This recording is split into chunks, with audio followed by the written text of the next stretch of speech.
और उस झलक को जनता के बीच पहुंचाने का कार्य लोकतंत्र का ये स्तंभ पत्रकार छायाकार बंधु देश के कोने कोने तक पहुंचाते हैं। आज उसी उद्देश्य से आप सबको आमंत्रित किया गया है। आपकी उपस्थिति को मैं पुनः नमन करता हूं। लगभग 40 वर्षों के इस सफर में इस शहर में रहते हुए आप सबका मार्गदर्शन, आप सबका अनुभव और आप सबका समीचीन विश्लेषण भी मुझे मिलता रहा, व्यक्तिगत तौर पर भी और पार्टी के कार्यकर्ता के रूप में भी आप सबका मार्गदर्शन मुझे मिलता रहा। मैं आप सबका धन्यवाद देता हूं। आजादी के अमृत काल में किसी देश के लिए 75 साल आजादी के पूरे करना ये गर्व और गौरव का विषय है। इस अमृत काल के इस बजट का विशेष तौर पर कुछ महत्व है। आज हमारी सरकार को लगभग देश में 7 साल से ज्यादा हो चुके हैं। मेरा सौभाग्य है कि मैं पिछले कार्यकाल में उस यशस्वी प्रधानमंत्री नरेंद्र मोदी जी के नेतृत्व में मुझे भी 4 मंत्रालयों में काम करने का मौका मेरे प्रधानमंत्री जी ने दिया है। और आज देश ही नहीं, पूरा विश्व जिस कल्पना को हमारे संतों महापुरुषों ने, आजादी के उन क्रांतिवीरों ने जिन्होंने आजादी दिलाई थी कि भारत विश्व गुरु बनकर पूरे विश्व का मार्गदर्शन करेगा, आज हम इस तरफ बढ़ रहे हैं। यह हम सब के लिए गर्व और गौरव की बात है।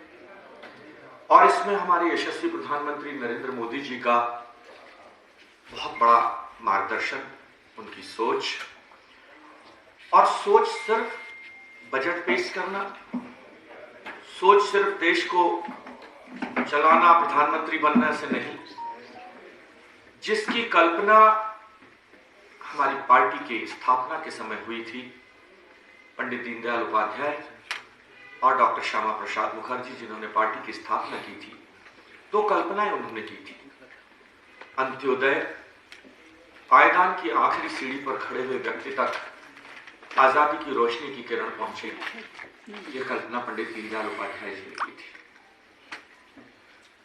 जिस धारा 370, 35 की बात आज हम करते हैं, इस देश में एक विधान एक निशान, एक प्रधान रहेगा। जम्मू कश्मीर जो भारत का गौरव है, उस विषय की आज दोनों ही विषय का सपना हमारा साकार हुआ है। कोरोना काल में जब विश्व की अर्थव्यवस्था चरमरा गई, अच्छी आर्थिक बड़ी शक्तियां भी जहां अपनी जीडीपी की ग्रोथ 2 से लेकर 4% पर सिमट गई, वहीं भारत ने अपनी इस आर्थिक उन्नति की गति को बहुत आगे बढ़ाए रखा। और आज विश्व में हम उन चुनिंदा देशों में हैं। 2015 में जब हम आए तो 10वें नंबर पर हमारी गिनती होती थी। आज हम मात्र 7 वर्ष के समय के बाद आज हम 5वें स्थान पर हैं। जिस $5 ट्रिलियन की सोच हमारे प्रधानमंत्री जी की रही, आज हम उस दिशा में तेजी से आगे बढ़ रहे हैं। 67 वर्षों में इस देश की अर्थव्यवस्था $1 ट्रिलियन तक पहुंची और अब हमारी कल्पना 7 साल में ही $5 ट्रिलियन की, लगभग $1 ट्रिलियन के आसपास हम पहुंच चुके हैं। हमारी इस कोरोना काल की इस 2 वर्षों को समय को अगर हम निकाल दें तो हम बहुत अच्छी गति से हम आगे बढ़ रहे हैं। हमारे यशस्वी मुख्यमंत्री योगी आदित्यनाथ जी के नेतृत्व में उत्तर प्रदेश ने भी, जहां 8% जीडीपी का हिस्सा होता है, वहां यूपी का 16% रहा है। यह भी हमारे लिए गर्व और गौरव की बात है। हमारा देश है जो 2/3 जीडीपी का हिस्सा अपने लिए हम लोग उत्तर प्रदेश देश में इस्तेमाल करते हैं।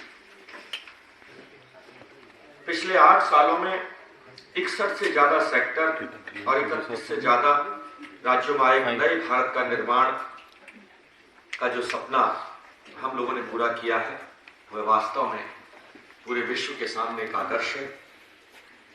हर 2 सेकंड में 3 नए लोग इंटरनेट से जुड़ रहे हैं और जिसमें से 2 ग्रामीण क्षेत्र के हैं। आजादी की रोशनी की किरण उस गरीब तक पहुंचे, सिर्फ गरीबी हटाओ हमारे लिए नारा नहीं था। मैं जिस सीमांत राज्य त्रिपुरा से आ रहा हूं, नॉर्थ ईस्ट विकास की गति से दूर था। कभी पत्रों, छायाकारों के कॉलम के हिस्से में कहीं बहुत छोटा स्थान नॉर्थ ईस्ट को मिलता था। आज त्रिपुरा जैसे राज्य में जहां मात्र करीबन 12 लाख घर हैं, 10 लाख ही है, 4 लाख लोगों को, गरीबों को घर दिया है प्रधानमंत्री आवास योजना में। हर घर को जल मिशन पूरा किया गया है। गरीब को क्या चाहिए? सिर्फ गरीबी हटाओ का नारा नहीं, गरीब को चाहिए रहने के लिए घर। उस घर में बिजली हो, आज देश में 100% बिजली है। उस घर में गैस का सिलेंडर हो, उस घर में एक इज्जत घर टॉयलेट हो, और उस घर के रहने वालों को, पेशे से मैं डॉक्टर हूं, उस दर्द को समझता हूं।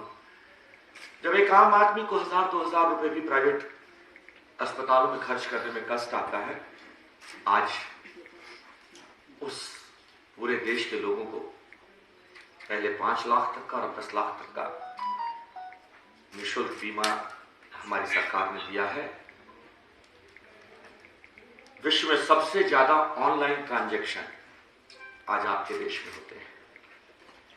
डायरेक्ट बेनिफिट ट्रांसफर की स्कीम का सबसे बड़ा योगदान अगर इस कोरोना ने कुछ हमें सिखाया है, तो आप सोचिए, जब विषय उठता था कि 1 पैसा जमा का, 1 रुपया जमा कराए बगैर आपका बैंक का खाता खुल जाए, कुछ लोग हंसे थे।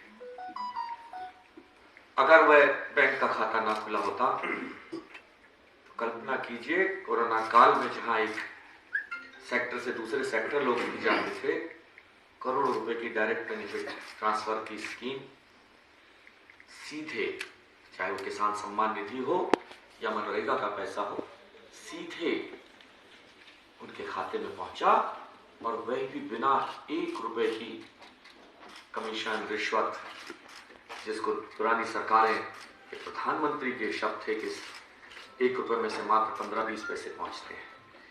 यह हम सब के लिए गर्व की बात है। उत्तर प्रदेश ग्लोबल समिट में लगभग 33 लाख करोड़ का निवेश हुआ है। ये विश्वास है देश के नहीं, विश्व के लोगों का भारत की आर्थिक प्रगति में। साथियों, जिसमें गौतम बुद्ध नगर, मुझे खुशी है कि जहां का मैं वासी हूं 40 वर्षों का, मेरे अध्यक्ष जी ने मुझे अभी याद दिलाया है गर्व के साथ, उस निवेश का 28%, 26 से करीब 28% अपने गौतम बुद्ध नगर को मिलने वाला है। भाई हमारे हैंडीक्राफ्ट के भाई सीपी शर्मा जी अध्यक्ष जी बैठे हैं। साथियों, आज हम सुपर इकोनॉमिक पावर बनने की ओर अग्रसर हैं। ये बजट ईज ऑफ लिविंग का बजट है, आम आदमी की जरूरतों को पूरा करने वाला और उनके जीवन में खुशियां लाने वाला बजट है। ये बजट ग्राम विकास का बजट है, ये बजट कृषि विकास का बजट है, ये बजट होलिस्टिक, समग्रता के साथ जब किसी देश के विकास की बात हम करते हैं, ये उस समग्रता का बजट है। श्रमिक कल्याण के साथ साथ न्याय, समानता और सम्मान का बजट है, और आम व्यक्ति को समान अवसर मिले। हम इसे बहुत सारे लोग उन स्कूलों में पढ़े होंगे जब अपनी पट्टी और तख्तियां भी साथ लेकर जानी होती थी। आज 1,700 से ज्यादा स्कूल खोले गए हैं, जहां डिजिटल लाइब्रेरीज खोली गई हैं, नागरिकों के लिए बड़े अवसर उपलब्ध कराए गए हैं, विकास और रोजगार के नए सृजन का रास्ता हुआ है।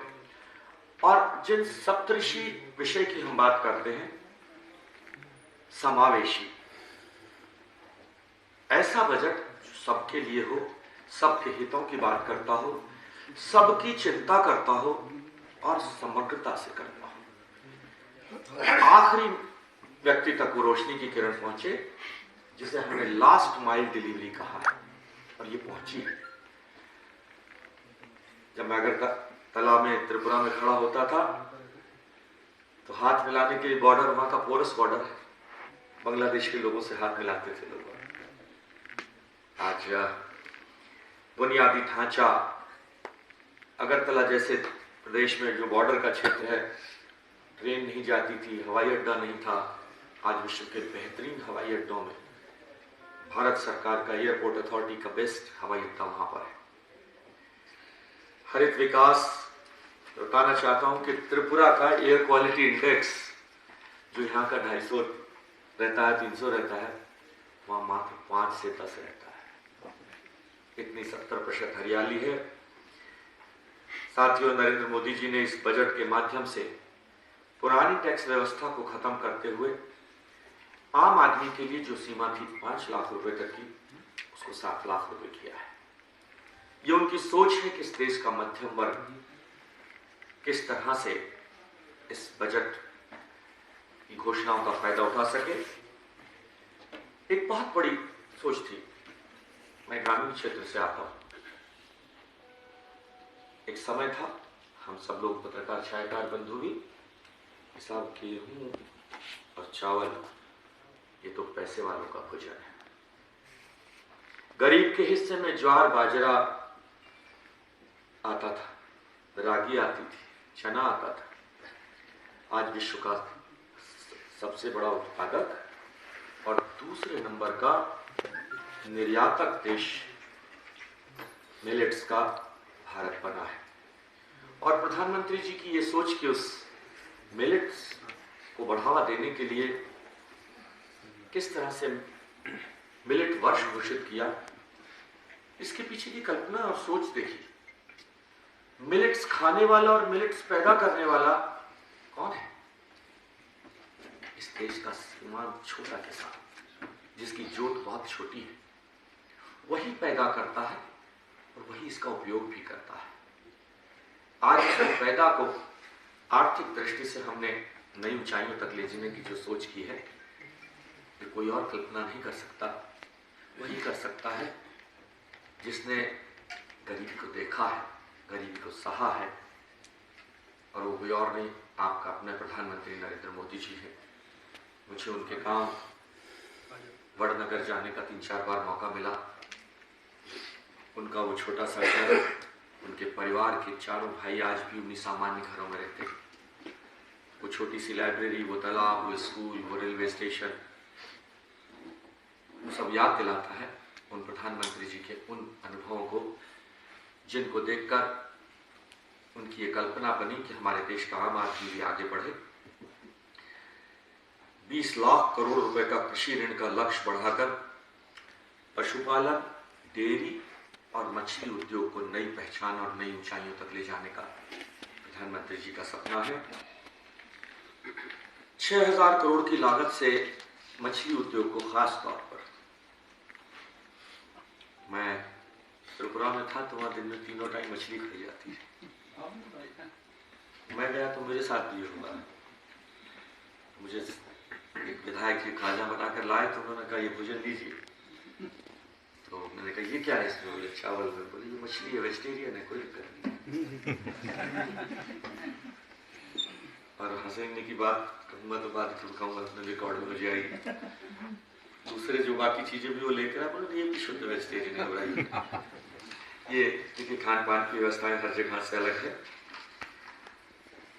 महिला सम्मान विकास पत्र जारी करना, अब महिलाओं को 2 लाख रुपए की बचत पर 7.5% ब्याज मिलेगा। किस तरह देश का प्रधानमंत्री देश की 50% आबादी के विकास और उनके सम्मान की बात करता है, यह हमारे प्रधानमंत्री जी की कल्पना हो सकती है। वरिष्ठ नागरिकों के लिए तो सम्मान निधि बचत योजना की लिमिट 15 लाख से बढ़ाकर 30 लाख रुपए तक की गई है। ग्रीन ग्रोथ, नेशनल हाइड्रोजन जो देश की एनर्जी का भविष्य है, जो इन्वेस्टमेंट यूपी में आई है उसका बहुत बड़ा हिस्सा अक्षय ऊर्जा के क्षेत्र में इन्वेस्टमेंट है, जो देश की जरूरत है और देश की इकोनॉमी का भी स्तंभ बनने जा रहा है। 5G सर्विस, रेलवे के नाम पर 2,40,000 करोड़ रुपए का बजट दिया गया है। कल्पना नहीं करी थी किसी ने नॉर्थ ईस्ट के कोने कोने तक रेल पहुंची। आज रेल से भी आप त्रिपुरा जा सकते हैं। नॉर्थ ईस्ट के 8 राज्यों में पहले की सरकारें देखने नहीं जाया करती थी। आज गतिशक्ति योजना और एक हर महीने में एक बार एक मॉनिटरिंग करते हैं प्रधानमंत्री, कैसे जो प्रोजेक्ट जो पिछले 15 साल पहले 20 साल पहले शुरू हुए उनको पूरा करना मेरा ध्येय है। वरना लोग घोषणा करते थे ये हवाई अड्डा बनेगा, ये रेल बनेगी, आज वो घोषणाएं जमीन पर उतरती नजर आ रही है।